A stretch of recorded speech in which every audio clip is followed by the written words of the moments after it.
தாய் தமிழ் உறவுகளுக்கு வணக்கம். திமுக முன்னாள் சபாநாயகரின் பதவி பறிக்கப்படுகிறது. திமுக முன்னாள் சபாநாயகரின் பதவி பறிக்கப்படுகிறது என்ற தலைப்பில் இந்த காணொளியை காண்கிறோம். திமுக முன்னாள் சபாநாயகர் ஆவுடையப்பன்.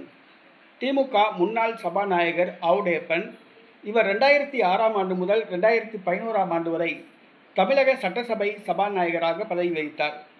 1996 மற்றும் 2006 ஆகிய தேர்தல்களில் அம்பாசமுத்திரம் தொகுதியிலிருந்து இவர் வெற்றி பெற்று தமிழக சட்டசபைக்கு தேர்வு செய்யப்பட்டார்.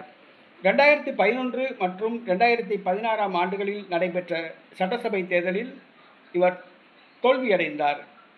அவர் திமுக திருநெல்வேலி கிழக்கு மாவட்ட செயலாளராகவும் இருந்தார். தற்பொழுது திமுக மேற்கு மாவட்ட பொறுப்பாளராக உள்ளார். தற்பொழுது 2026 தமிழக சட்டசபை தேர்தலில் திமுக தோல்வியடைந்தது.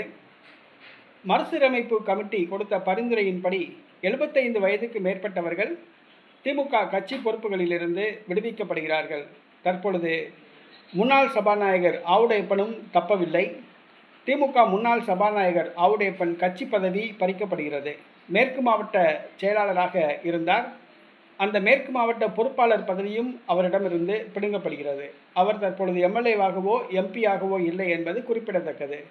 திமுக முன்னாள் சபாநாயகர் ஆவுடையப்பன் அவருடைய பதவி பறிக்கப்படுகிறது. இது திமுக தொண்டர்களுக்கு மிகப்பெரிய ஒரு அதிர்ச்சியை கொடுத்துள்ளது.